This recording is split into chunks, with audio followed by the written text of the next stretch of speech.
You're waiting in line. Nothing is happening. No emergency, no danger, nothing demanding your attention. And within seconds, something in you starts to itch. You reach for your phone. You tap your foot.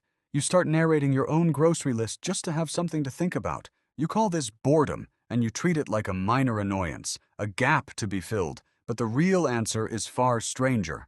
Boredom isn't emptiness. It's an alarm, and it's one of the oldest alarms your brain has. Your brain did not evolve to tolerate stillness. It evolved to use every quiet moment as an opportunity to look for something better. Think about what boredom actually feels like from the inside. It isn't peaceful. It's uncomfortable, restless, almost urgent. That discomfort is not an accident of bad design. It's the entire point.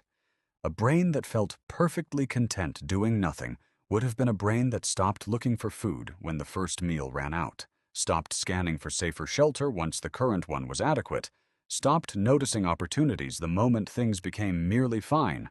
Boredom is your brain refusing to let you settle.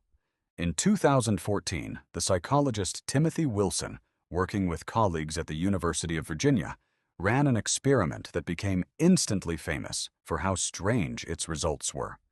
Wilson placed participants alone in a plain room with nothing to do except sit with their own thoughts for up to 15 minutes. No phone, no book, nothing. Then he gave them one more option. They could, if they wanted, press a button that delivered a mild electric shock to themselves. Most participants, in an earlier part of the study, had said they would pay money to avoid that same shock. And yet, when left alone with nothing but their thoughts, a striking number of them chose to shock themselves rather than sit quietly. Some pressed the button dozens of times in a 15-minute span. Wilson's conclusion was blunt. Many people would rather feel physical pain than experience unstructured stillness. That should sound insane. It isn't. It's your ancestors' survival wiring still running. For nearly all of human history, an idle mind on the savannah wasn't a peaceful mind. It was a vulnerable one. Standing still without a purpose meant you weren't watching the tree line, weren't tracking the movement of the herd you depended on, weren't noticing the shift in wind that might carry a predator's scent toward you.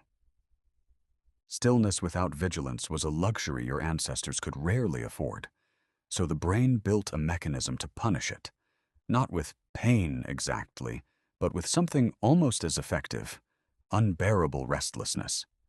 The psychologist John Eastwood, who has spent much of his career studying boredom at York University, describes it as the feeling of wanting to be engaged in something and being unable to find what that something is. Boredom, in his framing, isn't the absence of stimulation. It's a mismatch between your brain's demand for engagement and your ability to meet it in the moment. Your mind is asking a question over and over. What now? What now? And when nothing answers, the discomfort builds. Here's where it gets stranger. Boredom doesn't just push you to escape stillness. It pushes you specifically toward novelty, toward change, toward anything different from what you were just doing. Consider what this looked like for your ancestors. A restless mind at the edge of camp wasn't a broken mind. It was a scouting mind, one that wandered toward the unfamiliar path, the unexplored ridge, the patch of forest no one in the group had checked yet. Groups that had a few individuals who couldn't stand sitting still, who felt compelled to explore just past the boundary of what was known, discovered new water sources, new hunting grounds, new escape routes when the old ones failed. Boredom, uncomfortable as it felt, was quietly expanding the map. The psychologist Sandy Mann has spent years researching what happens to the mind during boredom, and her findings point somewhere unexpected.